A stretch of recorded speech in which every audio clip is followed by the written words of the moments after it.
I didn't know my life would split into before and after the moment a stranger called my phone. The night I found out my husband had been sleeping with a younger woman, I was folding laundry in our bedroom.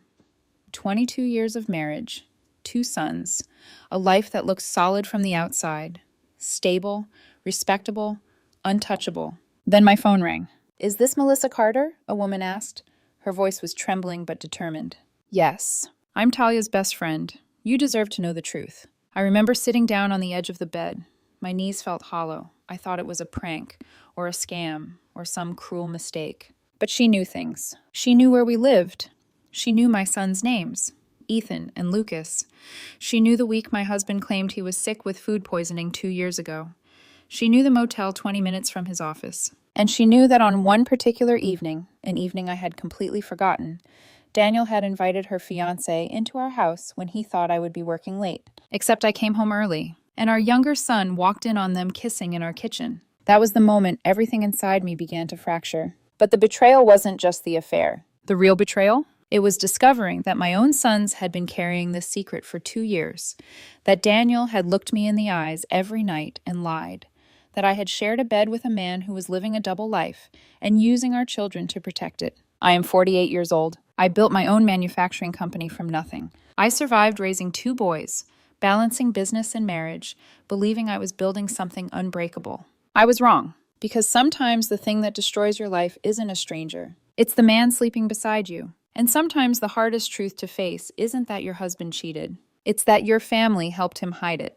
I'm Melissa Carter, 48 years old, and for most of my adult life, I thought I was the kind of woman who could handle anything, because I always had. 15 years ago, I started a small manufacturing business in a rented unit with leaking pipes and one secondhand machine that sounded like it was dying every time I turned it on. I worked stupid hours. I missed dinners. I missed school events sometimes. Not because I didn't care, because I was terrified of failing. Terrified of waking up one morning and realizing I couldn't provide. My husband, Daniel, was the steady one, the people person, the guy who could talk to anyone and make them feel like an old friend. He worked in a corporate role downtown, project coordination, client relations, all the things that required charm and patience. He was good at it, and he was good at making me feel like I wasn't alone, even when I was exhausted. We met when we were young, the kind of young where love feels like a forever decision. He used to show up at my crappy apartment with cheap takeout and that grin that made me forget the world. He'd sit on the floor with me, eating noodles out of the container, and talk about the future like it was something we were building with our bare hands. We got married, had our first son, Ethan, when we were still figuring out bills and sleep schedules. Then Lucas came 3 years later, loud lungs, wide eyes, always hungry, always moving. We weren't rich, but we were solid. A team. On the outside, we were that family. Nice suburban house. 2 teenagers who didn't get into serious trouble. A husband and wife who didn't scream at each other in public. Holidays with matching pajamas. Backyard barbecues. Photos that looked like stability. Even our differences felt like balance. I was reserved, focused, practical. Daniel was social, light, the glue at gatherings. He handled school groups, neighborhood chats, extended family drama. I handled money, long-term plans, and the heavy lifting that comes with owning a business. We complemented each other, at least that's what I told myself. Looking back, there were signs. Small ones, the kind you dismiss because you don't want to be the paranoid wife. 2 years ago, Daniel suddenly started locking his phone. Just one day, there it was. New password, screen tilted away when he texted. If I asked who it was, he'd answer quickly, too quickly. Work, just work. He started taking odd late meetings, not every week, just enough to feel normal. His energy shifted. He was more upbeat for a while, almost charged. I remember thinking, good, he's happy. Maybe work is going well. Then there was that week in March, 2 years ago. Daniel said he had food poisoning. He stayed home, told me not to come near him because he didn't want me to get sick too. I remember standing in the doorway, watching him lie on top of the bed, fully clothed, acting miserable.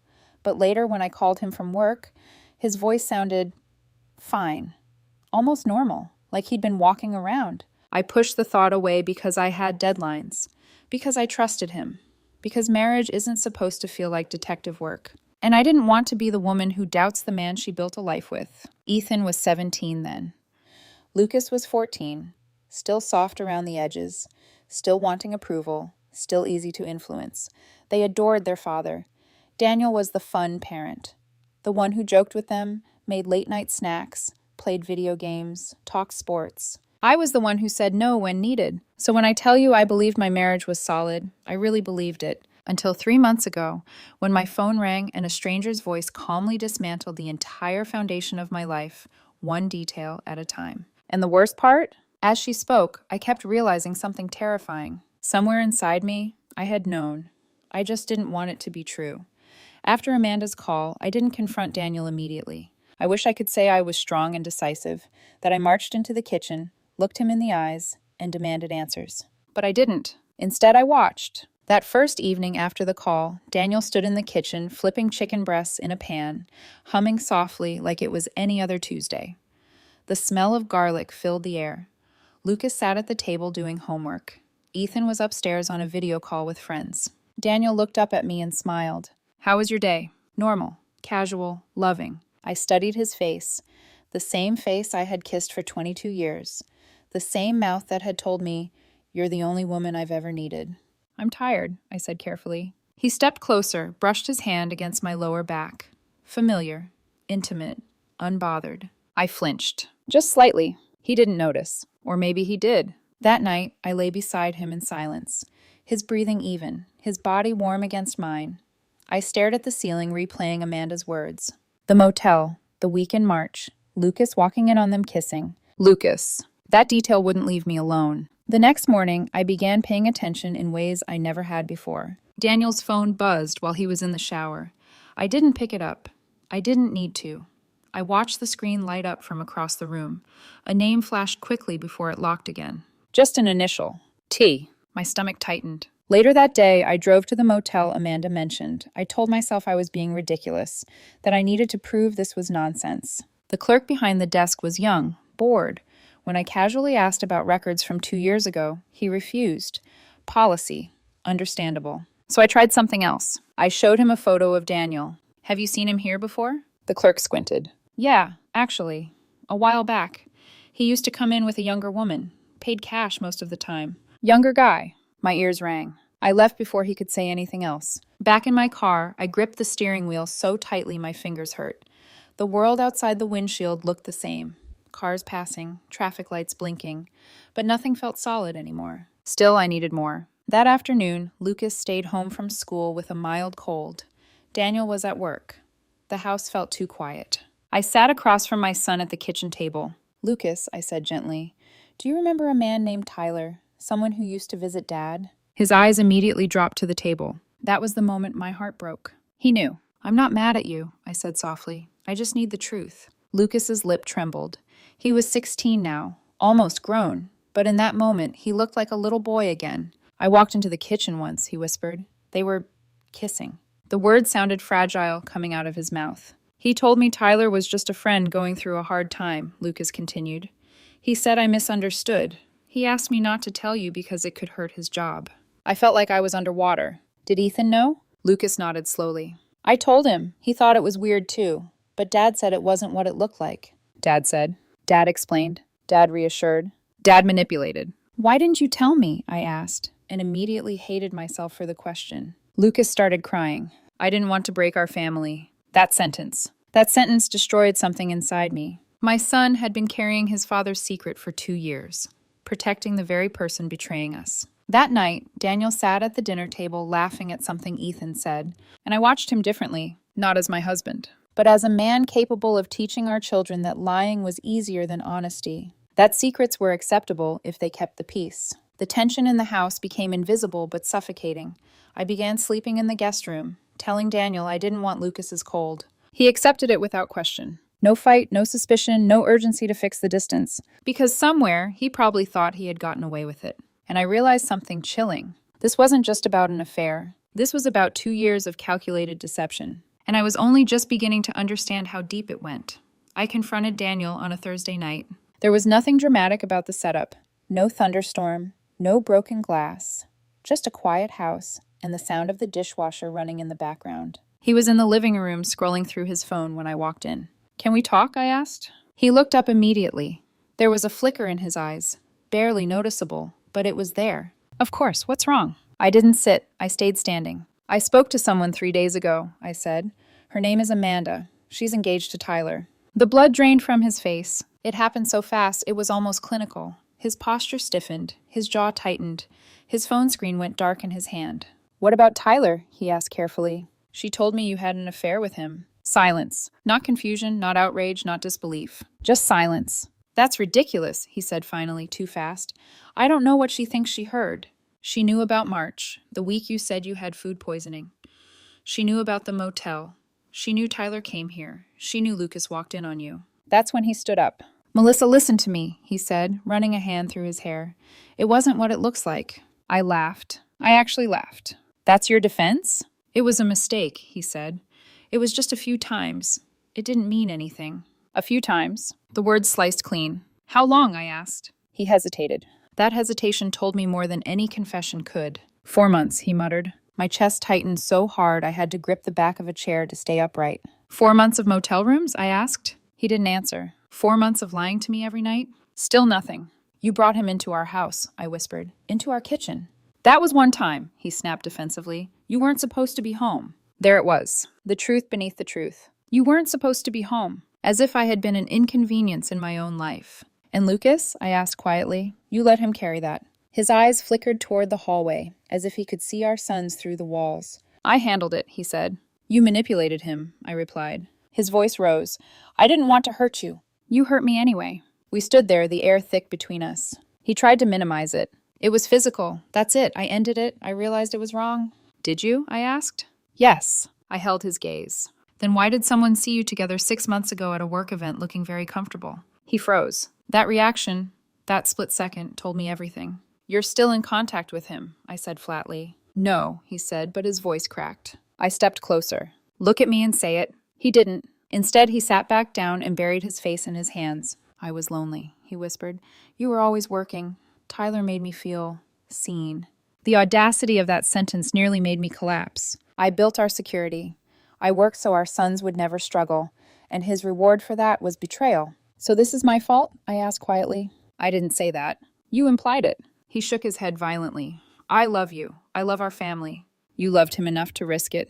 "It wasn't love." "What was it then?" He didn't have an answer. And that was the moment something inside me shut down. Not exploded, not shattered. Just sealed. "Did you ever plan to tell me?" I asked. "No." Honest. Finally. "Were you ever going to stop lying?" He looked at me helplessly. "I thought if I buried it, it would go away." I nodded slowly. "You didn't just cheat on me," I said.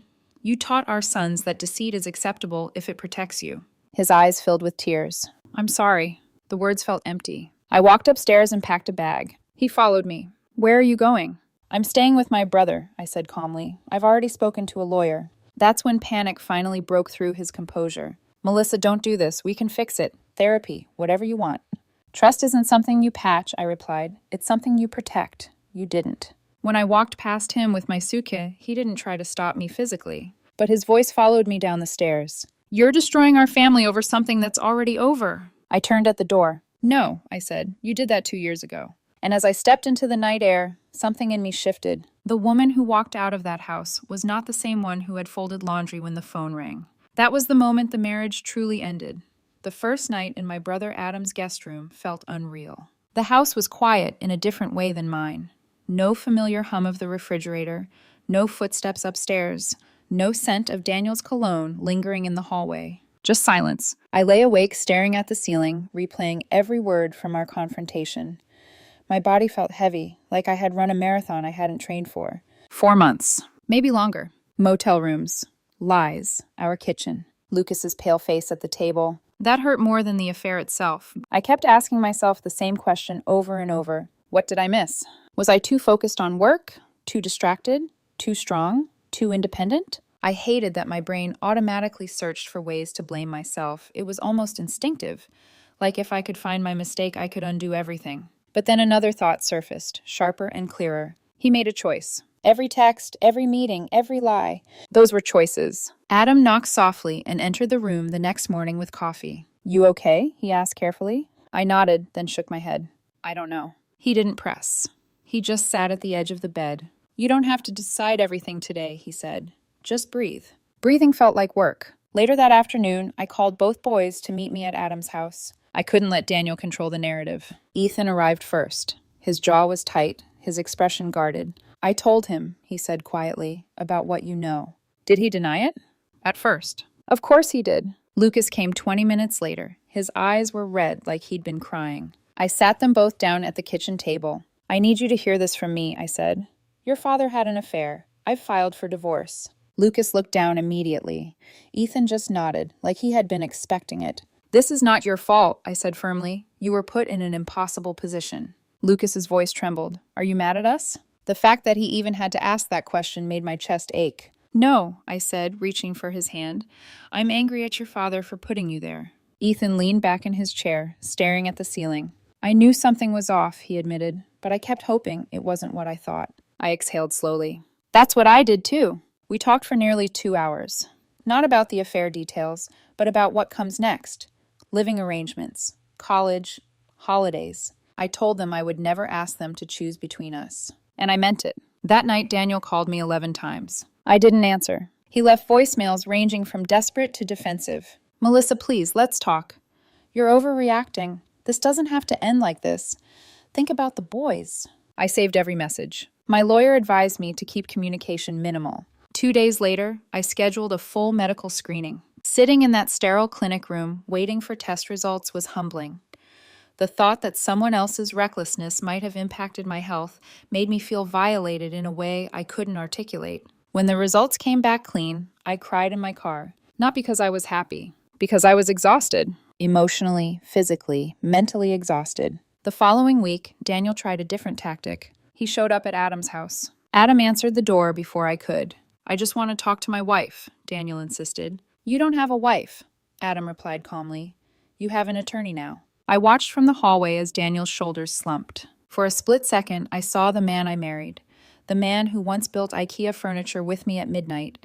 The man who held my hand when Ethan was born. And I felt something dangerous. Grief. Not for the affair, but for the illusion. Because that version of Daniel, the loyal partner, the steady husband, might never have existed the way I believed. That realization cut deeper than anger ever could. Later that evening, I looked at myself in the bathroom mirror. My face looked older somehow, tired, but my eyes were clear. I will not beg someone to stay faithful to me, I whispered to my reflection. That sentence became my anchor. I wasn't screaming. I wasn't throwing things. I wasn't plotting revenge. I was choosing dignity. And that choice, quiet and controlled, terrified Daniel more than any emotional outburst ever could. Because for the first time in 22 years, I wasn't trying to save him. I was saving myself.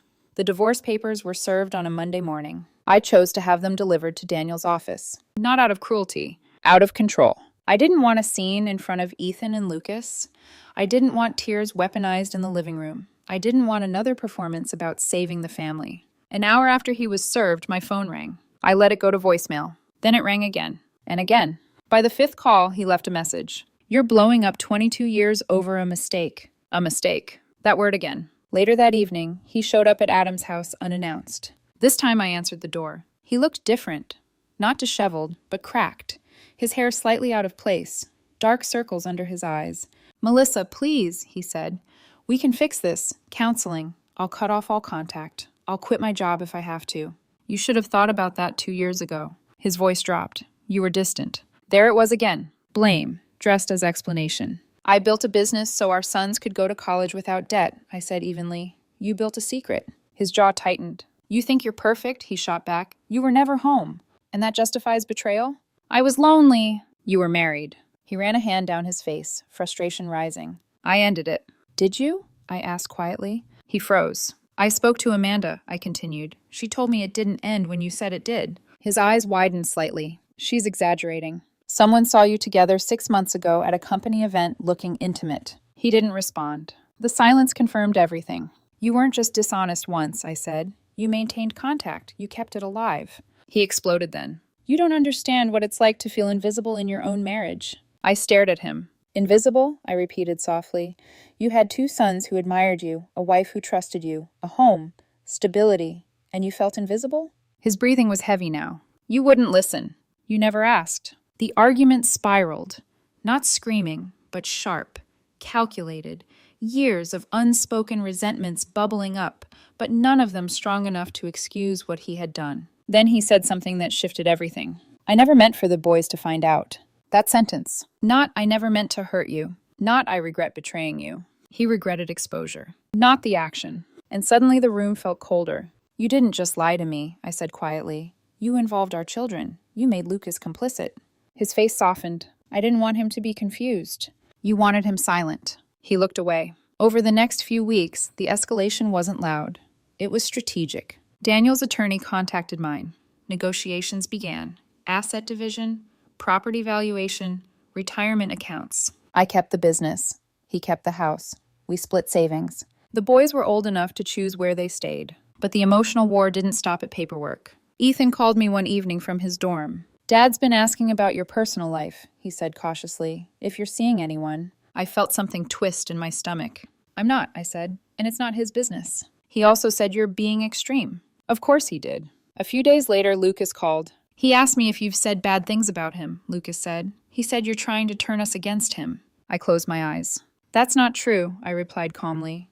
I will never put you in the middle. But Daniel already had. Again. Then came the settlement meeting. We sat across from each other at a long conference table. Lawyers on either side, papers neatly stacked. Daniel looked at me several times, trying to catch my eye. I didn't look back. His attorney attempted to soften the tone. Both parties want what's best for the children. Children. As if they were still toddlers. When finances were discussed, Daniel's voice regained some confidence. I've supported this family for years. I let that sit. Then my lawyer spoke. Melissa built and operates a successful manufacturing company. Financial dependence is not at issue here. Daniel's lips pressed thin. The meeting lasted nearly 3 hours. By the end, the framework of our divorce was clear. But something else was clear, too. He still believed this was temporary. Afterward, he approached me in the parking lot. Dinner, he said quietly. Just one dinner, for closure. There is no closure, I replied. Melissa, we had a life. We had a lie. His face hardened. You're going to regret this. Maybe, I said, but I won't regret protecting myself. That's when escalation turned personal. 2 weeks later, I heard from Ethan that Daniel had told extended family I was having a midlife crisis, that I had become cold, detached, irrational. I didn't respond publicly, but when his sister called me expressing concern about my mental state, I corrected her calmly. There was an affair, I said. I have evidence. Silence. Then shock. Daniel called me furious that evening. You're turning my family against me. I corrected misinformation, I said evenly. You're vindictive. No, I replied, I'm factual. That was the turning point in escalation. He realized I would not play the villain quietly. And beneath the anger, I began to see something else. Fear. Fear of losing control. Fear of losing image. Fear of losing the version of himself that looked honorable. But the more he tried to spin the narrative, the calmer I became. Because the truth doesn't need volume. It just needs time. And time was no longer on his side. The darkest moment didn't happen in a courtroom. It didn't happen during an argument. It happened on an ordinary Sunday afternoon. I was alone in my new apartment, a quiet 2-bedroom place 10 minutes from my office. The walls were still bare, boxes half unpacked. The space smelled like fresh paint and unfamiliar air. For the first time in 22 years, there was no one else's toothbrush in the bathroom. No footsteps upstairs. No shared calendar on the fridge. Just me. I had spent the morning sorting through old photos. I told myself I was organizing, practical, controlled. But what I was really doing was grieving. There we were at Ethan's kindergarten graduation. There we were at Lucas's soccer championship. There we were on a beach vacation, Daniel's arm around my waist, smiling like nothing in the world could touch us. I stared at those images and asked myself something terrifying. Was any of it real? Or had I just been living in a carefully managed illusion? The weight of it hit me all at once. Not just the betrayal, but the collapse of identity. For over 2 decades, I wasn't just Melissa. I was Daniel's wife. I was part of a unit, a marriage, a partnership. Now I was singular. The silence pressed in. And for the first time since the confrontation, I cried without restraint. Not quiet tears. Ugly, shaking sobs that bent me forward on the couch. Because beneath the anger and the legal documents and the steady voice I used with the boys, there was a wound. He chose someone else. Not once. Not accidentally. Repeatedly. And worse, he risked our son's emotional safety to protect himself. That's the part that hollowed me out. I kept replaying Lucas's voice. I didn't want to break our family. My child had felt responsible for preserving a lie. That realization broke something primal inside me. For a brief, dangerous moment, doubt crept in. What if I had tried harder? What if counseling could have saved it? What if divorce would fracture the boys permanently? The guilt was subtle but persistent. Then the phone buzzed. A message from Ethan, correcting myself internally still hurt sometimes.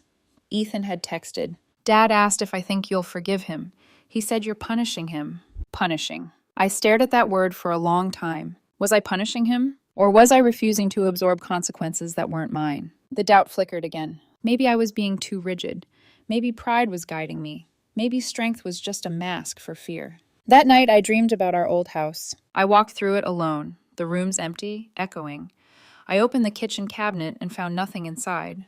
I went upstairs to our bedroom, and the bed was gone, just indentations in the carpet where it used to be. I woke up with a hollow ache in my chest. Grief is strange. It doesn't follow logic. You can know someone betrayed you, lied to you, disrespected you, and still miss them. Not the person they became, but the person you believed they were. The next morning, I nearly picked up my phone, nearly called him, nearly asked, is there any version of you that was real? My thumb hovered over his contact. Then I remembered the motel clerk nodding. I remembered Lucas's pale face. I remembered Daniel saying, you weren't supposed to be home. And the clarity returned. This wasn't about pride. It was about boundaries. If I went back, even emotionally, I would be telling myself that deception was survivable if dressed in enough apologies. And I couldn't do that. Not as a mother. Not as a woman who built her life with intention. The darkest moment wasn't rage. It was the temptation to settle for familiarity over integrity. And I chose integrity. But that choice came with loneliness. There's no applause when you walk away from betrayal.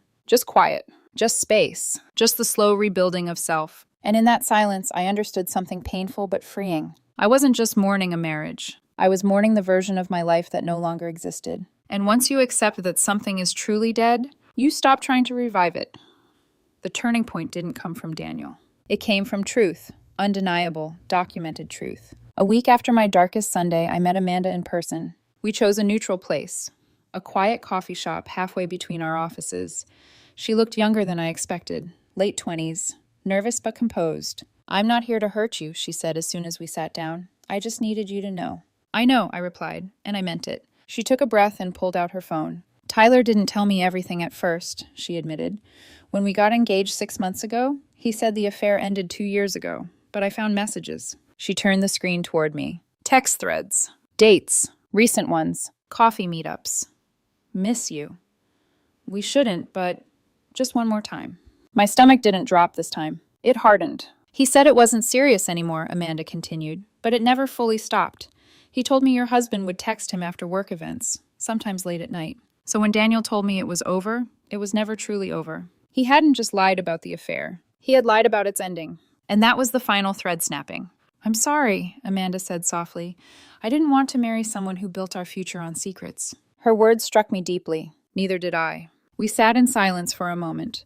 Two women who didn't know each other, but had been entangled in the same deception. Did he ever say he loved him? I asked carefully. Amanda shook her head. He said it was excitement, escape, ego. Escape. From what? Responsibility? Commitment? Stability? I thanked her for coming. We parted politely. No hostility. Just shared clarity. When I got back to my car, I didn't cry. I felt steady. That evidence removed the last illusion I was subconsciously holding on to, the fantasy that maybe it had been a brief lapse, a moment of weakness, a contained mistake. It wasn't.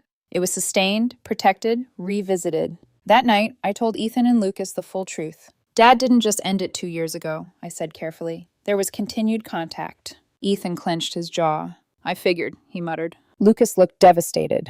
Why would he keep going if he knew it was wrong? He asked. Because he believed he wouldn't get caught. I didn't say that out loud. Instead, I answered gently. Sometimes people choose comfort over courage. Later that week, Daniel emailed me. A long message. He admitted more than he had during our confrontation. Said he lost himself. Said he didn't know why he kept reaching back out. Said he loved me, but felt trapped between guilt and desire. The phrasing told me everything. He wasn't remorseful because of what he did. He was remorseful because of the consequences. That email was my turning point. Not because of what it said, but because of what it didn't. There was no full accountability. No understanding of the emotional damage to our sons. No recognition that rebuilding trust requires transparency from the beginning, not layers of gradual confession once exposed. I closed my laptop and whispered something to myself. I deserve better than partial truth. That was the moment power shifted. Up until then, I had been reacting. Now I was deciding. I wasn't divorcing out of pain. I was divorcing out of clarity. Clarity that love without integrity is instability. Clarity that forgiveness without transformation is self-betrayal. Clarity that my sons needed to see a model of boundaries, not endurance. I stopped questioning my decision, stopped rehearsing what-if scenarios, stopped wondering whether reconciliation was the more mature choice. Maturity is not staying in a broken structure. It's knowing when to leave it. From that point forward, my voice became calmer. My lawyer noticed it. Even Adam noticed it.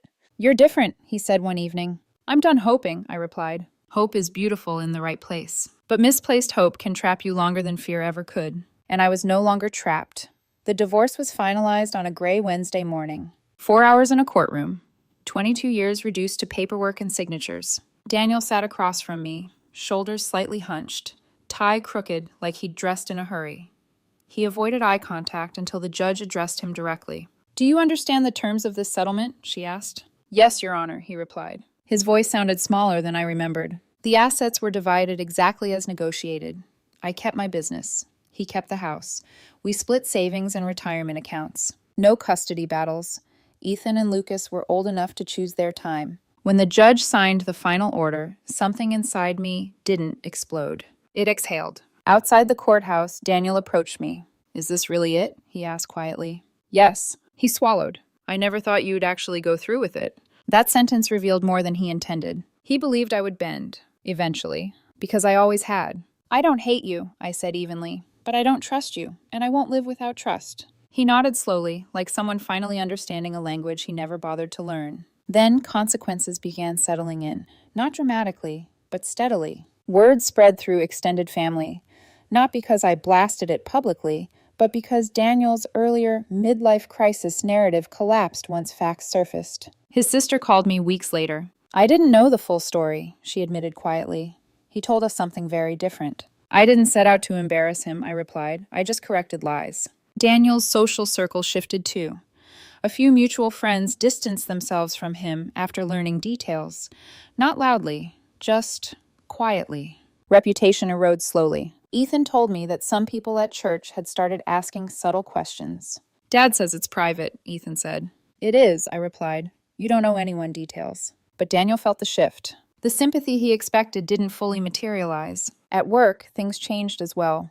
A colleague of mine mentioned hearing whispers about inappropriate boundaries at Daniel's office. Nothing official, but enough to make him uncomfortable. Tyler, I later heard, had left that company entirely. Amanda and he married quietly months later. I ran into them once at a restaurant. We nodded politely. There was no rage left in me, just distance. Meanwhile, my life began restructuring itself. Lucas split his time between us, but gradually stayed with me more often. Not because I pressured him, but because he said it felt less tense. Ethan thrived at college. He told me one evening, "You handled this better than most people would." That mattered more than he knew. Daniel, however, struggled with the aftermath in ways he hadn't anticipated. He emailed me one night, not angry this time, not defensive, just tired. "I didn't realize how much I took for granted," he wrote. "The stability. You." I read it. I didn't respond. Not because I wanted him to suffer, but because closure isn't something you gift to someone who never protected your peace. Rachel. No, there is no Rachel here. That was another story. In my life, there was no third spouse, no dramatic co-parent chaos. Just the quiet unraveling of a man who believed he could maintain two realities without consequence. Daniel had to adjust to an apartment half the size of our former home. He had to manage his own meals, his own laundry, his own emotional fallout. He had to answer hard questions from our sons without twisting truth. And he had to live with the fact that I no longer absorbed his mistakes. That was the real fallout. Not financial, not social, but personal. He lost access. Access to my trust. Access to my partnership. Access to the version of himself that looked honorable. The house still stands. The business still runs. Ethan and Lucas still call me first when they need advice. My life didn't collapse. It reorganized. And Daniel? He has to sit with the reality that the family he risked for temporary validation is now permanently altered. I didn't ruin him. I simply refused to protect him from himself. And that, more than any courtroom ruling, is what reshaped everything. It's been several months now. The quiet doesn't feel heavy anymore. It feels clean. My apartment is no longer half unpacked. The walls have photos again, but this time they're chosen deliberately. Ethan laughing on campus, Lucas holding his college acceptance letter, a picture of me and my brother Adam at a Sunday barbecue. There are no framed illusions, just moments that survive the truth. I'm 48 years old, divorced, mother of 2 nearly grown men, owner of a business I built with my own hands. And for the first time in a long time, I feel aligned with myself. Daniel still reaches out occasionally, short, neutral emails about logistics. I keep my responses factual and brief. There's no hostility in me anymore, just boundaries. The boys are doing well. Lucas graduates in a few months. Ethan talks about internships and long-term plans. They've seen something difficult, but they've also seen resilience. And that matters. Because here's the lesson I didn't understand until I lived it. Betrayal doesn't just break trust. It reveals character. Yours and theirs. I could have stayed. I could have rationalized. I could have chosen familiarity over integrity. But what would that have taught my sons? That love means tolerating deception? That loyalty is one-sided? That silence is easier than confrontation? No, I chose something harder. I chose clarity. I chose self-respect. I chose to show my children that boundaries are not punishments.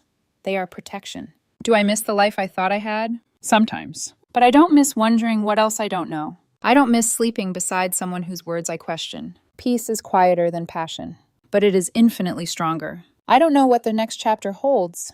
Maybe one day I'll date again. Maybe I'll travel more. Maybe I'll simply enjoy this season of stability. What I do know is this: I didn't lose my marriage. I lost an illusion. And once you see clearly, you never willingly go back to darkness. That's enough for me.